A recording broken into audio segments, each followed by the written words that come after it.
जीवन हमें एक मौका देता है, इसलिए जब भी सही कॉलेज चुनने का समय आए तो सिर्फ मंगलायतन यूनिवर्सिटी आपके बेहतरीन भविष्य और सर्वांगीण विकास के। मैं शुक्रगुजार उनका मैडम कि उन्होंने उर्दू के अशार पढ़ने पर इसको कटमुल्ला की जबान नहीं कहा, जो उनके एक वजीर आला ने कहा।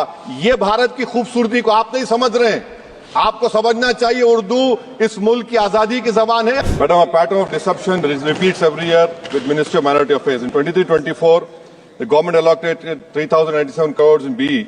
Ministry of Minority Affairs surrendered 2,060 crores, barely utilizing the funds. The same rule is being followed, pattern is followed in 24-25, where the allocation of 3,083 crores has been slashed to 1,681 crore, with no effort to demand admitted funds through the supplementary demands, madam. Madam, scholarship for minority students have been gutted. Pre-matric scholarship, only 90 crores of 326 crores have been utilized. Post-matric, 343 out of 1145 crores have been utilized, leaving thousands of students without promised support. Madam, government is not willing to make minority scholarship demand-driven.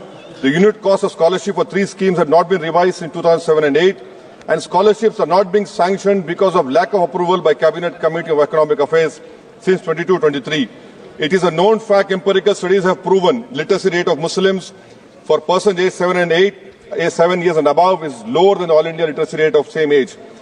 According to one study, madam, the higher education Muslim enrollment is 8.91% compared to All India communities 26.7. Madam, PM Vikas, a scheme meant for skilled and entrepreneurship of minorities, has met the same fate. 540 crore allocation in 2024, only 240 crores have been utilized. This scheme was aimed to benefit 9 lakh candidates by 25-26. The budget has been slashed from 500 crores B to just 20 crore in RE 24-25, madam. Madam, in supplementary grants, Ministry of Agriculture, there is a scheduled caste sub-plan. Since 2021, utilization has never crossed 70%. I demand from the government must ensure that the scheduled caste sub-plan, their scheduled caste farmers must benefit and not then let them sit on paper year after year. Ministry of Fertilizer and Chemicals, madam, in this supplement demand, 14,000 crores is being asked. Madam, this is not budgeting, this is firefighting. This talk of Atmanirbhar Bharat is only empty talk. How did the government allow such a critical sector to be held hostage by China? 30% of India urea imports in 23-24 come from China. Key raw materials like phosphoric acid, ammonia come from China, which makes Indian prices vulnerable to China trade policies. Madam, I'm thankful that Minister Piyush Goyal is here. A specific point on US tariffs, madam. Goldman Sachs estimates that if the US imposes tariffs, this could decrease India's GDP growth by 0.6%. Madam, US is a major buyer of Indian agricultural produce. We export nearly 6 billion of agricultural produce to US. If imposition of higher tariffs will make Indian produce less competitive, affect incomes in the agriculture sector, madam. We export generic pharmaceuticals to the worth of 18.5 billion to US, just to US, madam. If US tariffs could significantly impact these exports, madam. Jewelry and precious metals are at risk because of US tariffs.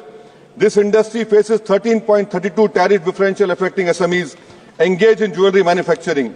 Madam, we export to US diamond and gold products worth 12 billion. This tariff hike could reduce demand, impact jobs in Surat and Mumbai, madam. I want a categorical assurance from the minister and the government that the US tariffs will not be imposed on India from April 2. Bilateral trade agreement is going on, but the phase 1 is due by September, madam.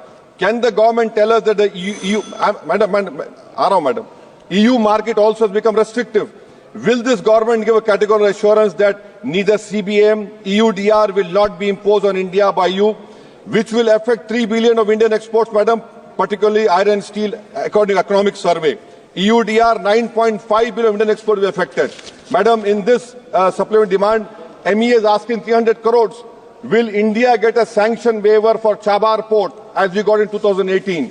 Madam, on Manipur budget, 14,763 school-going children are displaced due to violence. 96 schools have been used for relief measures. Internet shut for 54 days. And this government increased only 2% for education for Manipur. Madam, 258 killed, 60,000 displaced, which includes 22,000 children, 1,000 injured. And in displaced camps, madam, on Manipur, madam, concluding, 65.8 are suffering of PTSD, 24.8% experience moderate anxiety. What do? You don't increase help by 4 crores. Water supply sanitation, madam, 19% reduction. Significant cut in capital outlay in Manipur budget from 1612 crore to 1307 crore, madam. Central assistance for providing temporary shelter to displaced families has seen a reduction of 75% from 60 to 15 crores. Rural Manipur, madam, highest inflation in July, that is 10%. Madam, 5,000 hectares of agricultural land, 15,437 metric tons of paddy crops worth 38.6 crores has been lost due to ethnic violence. Madam, you will be surprised to know agriculture allocation reduced by 8%. Total budget for police has been cut by 2% compared to last year. And concluding, madam, Manipur is the poorest state, which has a per capita income of 7,630 per month, which ranks fourth from the bottom.